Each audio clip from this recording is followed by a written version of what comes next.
Okay, bismillahirrahmanirrahim. Assalamualaikum warahmatullahi wabarakatuh. Saya Nurul Ain binti Badrul Hisam akan membentangkan mengenai ada pada kajian saya tentang tahap kesediaan ibu bapa murid berkeperluan khas kategori autism terhadap pelaksanaan program pendidikan inklusif di sekolah rendah. Okey, yang pertama kita pergi kepada latar belakang kajian. Okey, kajian ini dilakukan di program pendidikan khas integrasi di sekolah rendah dan melibatkan berkenaan pelaksanaan program pendidikan inklusif. Dan kategori MBK atau murid berkeperluan khas yang terlibat ialah murid autism, kategori autism yang berumur lingkungan 7 hingga 14 tahun. Okey, dan kajian ini mengambil kerangka konsep daripada teori pelibatan ibu bapa oleh Joyce Epstein dan juga merujuk kepada rujukan inclusive classroom profile daripada Profesor Elena Sosako dan juga Parents Attitude Towards Inclusion daripada Palmer. Okey. Ini dia merupakan penyataan masalah dalam kajian ni. Okey, jadi ibu bapa selalu kita tengok berusaha untuk sediakan persekitaran yang kondusif kepada anak-anak kurang upaya mereka supaya diterima oleh masyarakat. Jadi untuk diterima maksudnya kita nak include lah, kita nak berada di dalam satu kelompok yang sama kan. Jadi mereka pun berusaha untuk didik anak-anak mereka untuk berada dalam satu persekitaran pendidikan di mana secara rasmi ataupun secara formalnya kita namakan inklusif lah, pendidikan inklusif.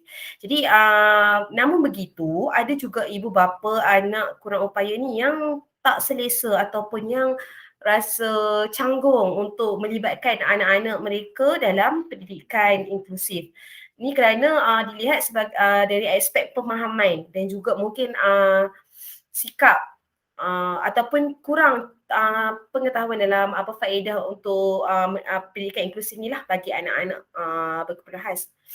Oleh itu dan selain itu juga kebimbangan ibu bapa juga melibatkan kepada faktor keselamatan, faktor tingkah laku murid berkeperluan khas dan juga bimbang menjejaskan kualiti program sekolah sekiranya anak-anak mereka iaitu anak-anak berkeperluan khas ini terlibat dalam program sekolah dan akan menyebabkan inilah prestasi untuk anak-anak aliran perdana untuk jatuh lah.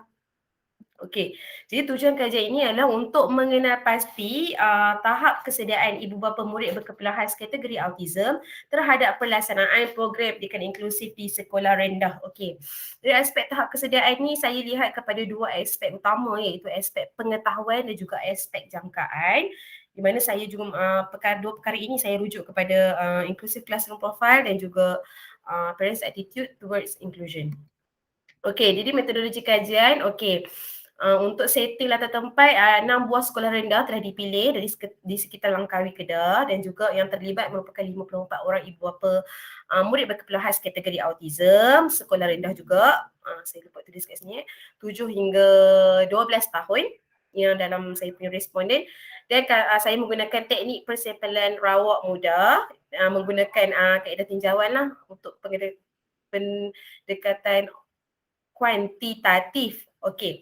Dan edaran soal sidik dilakukan melalui Google Form sesuai dengan SOP COVID-19 untuk menjalankan kajian di peringkat Jabatan Pendidikan Negeri.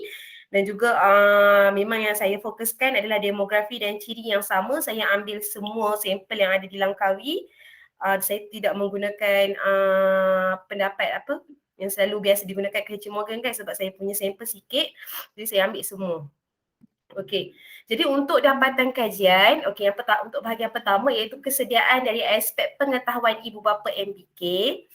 Okey, ada beberapa item yang terlibat atau perlu dijawab oleh ibu bapa berkenaan dengan kepentingan ruang dan kemudahan peralatan, pelibatan ibu bapa dalam interaksi rakan sebaya, peranan orang dewasa sebagai pembimbing aktiviti bermain kanak-kanak, penyelesaian konflik dalam interaksi antara murid, rasa kekitaan dalam menjayakan pendidikan inklusif, hubungan antara guru dan anak serta hubungan ibu bapa murid lain dengan anak berkeperluan khas dalam pelaksanaan pendidikan inklusif, kepentingan sokongan komunikasi ibu bapa dalam pendidikan inklusif, aktiviti berkumpulan ketika pendidikan inklusif langsung. Setiap aktiviti yang dilakukan bersama anak di sekolah mempunyai perubahan mengikut keupayaan anak berkeperluan khas, keperluan maklum balas ibu bapa terhadap program pendidikan inklusif, kepentingan kerjasama ibu bapa terhadap ahli terapis, guru serta kumpulan profesional lain, pemantauan pembelajaran anak untuk menjayakan program pendidikan inklusif. Okay, jadi ada 12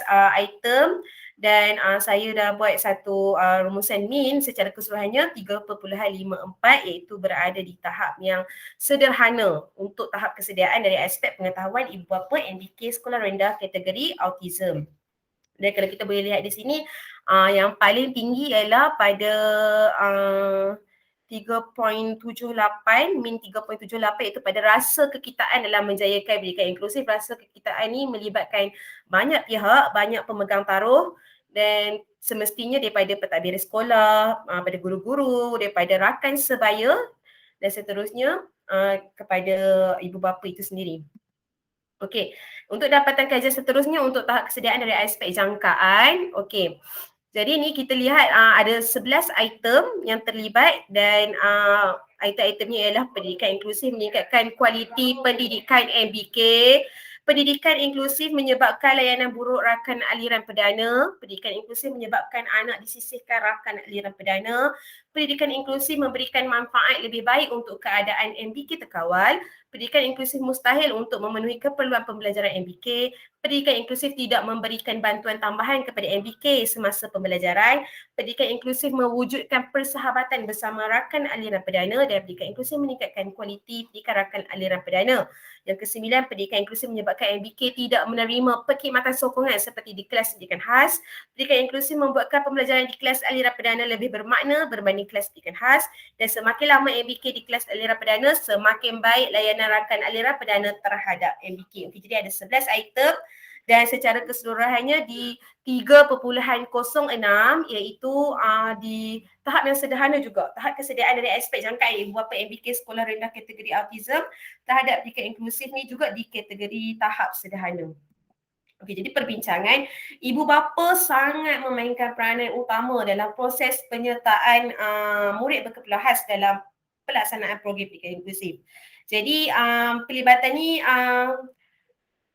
sekiranya kurang penyertaan, maka kuranglah pandangan yang kita dapat daripada ibu bapa murid berkeperluan khas. Jadi ibu bapa murid berkeperluan khas ni dia akan berdepan dengan cabaran yang berpanjangan dan kepentingan pendapatan murid berkeperluan khas. Kadang-kadang di luar jangkaan juga. Kadang-kadang dia rasa anaknya tidak mampu tapi sebenarnya anaknya mampu. Ada yang rasa anaknya mampu tapi sebenarnya tidak mampu menjalani program pendidikan inklusif secara sama ada secara penuh ataupun separuh. Okey, dan ibu bapa juga mungkin perlu lebih melibatkan diri secara aktif dan dalam perjumpaan sekolah seperti rancangan pendidikan individu, so kita akan lagi keep on track, lagi tahu progres anak-anak sama ada boleh atau tak boleh. Dan memang pendidikan inklusif ni ada satu cabaran kerana mempunyai idea-idea yang sangat subjektif yang mengandungi andaian-andaian dan juga penilaian-penilaian tertentu yang perlu dilalui untuk melayakkan mereka berada di program pendidikan inklusif. Okey. Jadi kesimpulannya kajian ni dilakukan memang untuk mengenal pasti tahap kesediaan ibu bapa murid berkeperluan khas kategori autism terhadap pelaksanaan program pendidikan inklusif di sekolah rendah. Jadi pelbagai kaedah intervensi awal dan strategi boleh dilakukan supaya anak-anak ni pun bersedia, ibu bapa bersedia dan juga murid pun bersedia untuk beradaptasi di sekolah. Jadi penekanan aspek pengetahuan dan aspek jangkaan ibu bapa murid berkeperluan khas ni bagi kategori autism terutamanya wajar diberi perhatian supaya dapat menjayakan program pendidikan inklusif yang lebih berkesan dan mampu memberi impak positif pada masa akan datang. Okey, jadi itu saja yang dapat saya simpulkan dan terima kasih. Assalamualaikum.